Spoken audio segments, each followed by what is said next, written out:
Ang susunod na programa ay rated PG. Ito ay nangangailangan ng patnubay at gabay ng magulang para sa mga batang manonood. Sa wakas, lumabas na rin ang tunay na kulay ni Eric at Justin dahil umuwi pala sila ng Pilipinas, hindi dahil kay Lolo Pepe kundi pabagsakin ang Apex Hospital ng mga tanyag. Tagumpay ang plano ni Eric dahil nakapasok siya sa Apex pati na ang anak niyang si Justin na walang kahirap-hirap dahil ginamit niya si Justin para mahawakan sa liig si Giselle. Pati si Doc RJ laking gulat nang binigay ni Giselle kay Eric ang isa sa pinakamataas na posisyon sa Apex dahil si Eric na ang bagong Vice President of Finance ng ospital nila. Naging interesado si Eric sa posisyon sapagkat nalaman nila ni Justin na ang Apex Hospital na lang ang tanging kumikita sa lahat ng mga negosyo ng pamilya Tanyag.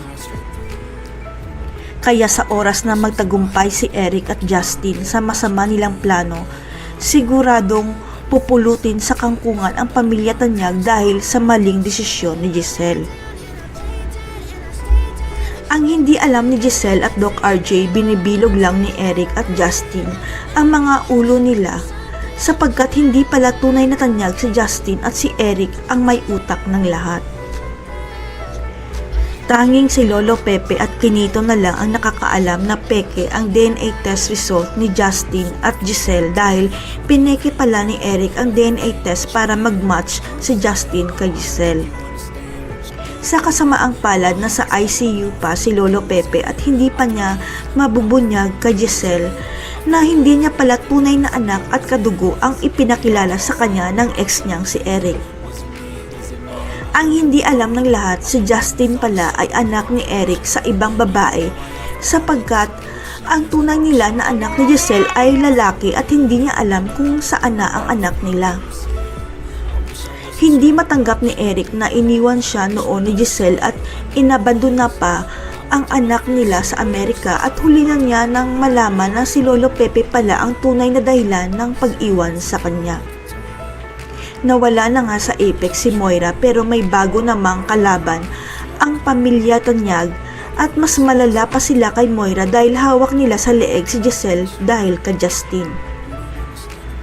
Pero hindi magtatagumpay ang kasamaan dahil magigising na si Lolo Pepe sa ICU at babalik na ng Pilipinas si Kinito para ilantad ang kasamaan ni Eric at ni Justin. Sa pag-alis ni Doc RJ at Annalyn papuntang Japan, tanging si Giselle ang may iwan sa Apex at biglang tumigil ang kanyang mundo nang buksan ni Lolo Pepe ang kanyang mga mata. Hindi na nagpaligoy-ligoy pa si Lolo Pepe at sinabi kay Giselle na hindi mo tunay na anak ang kasamang babae ni Eric dahil lalaki talaga ang tunay mong anak. Ang hindi alam ni Justin at Eric, naririnig ni Lolo Pepe ang mga taong bumibisita sa kanya sa ICU kaya nalaman niyang nasa Pilipinas pala ang peke niyang apo na si Justin. Magtagumpay kaya si Eric at Justin sa plano nilang pabagsakin ang Apex. Si Giselle kaya mismo ang magpapalayas kay Justin dahil bistado na ang plano nila. Abangan.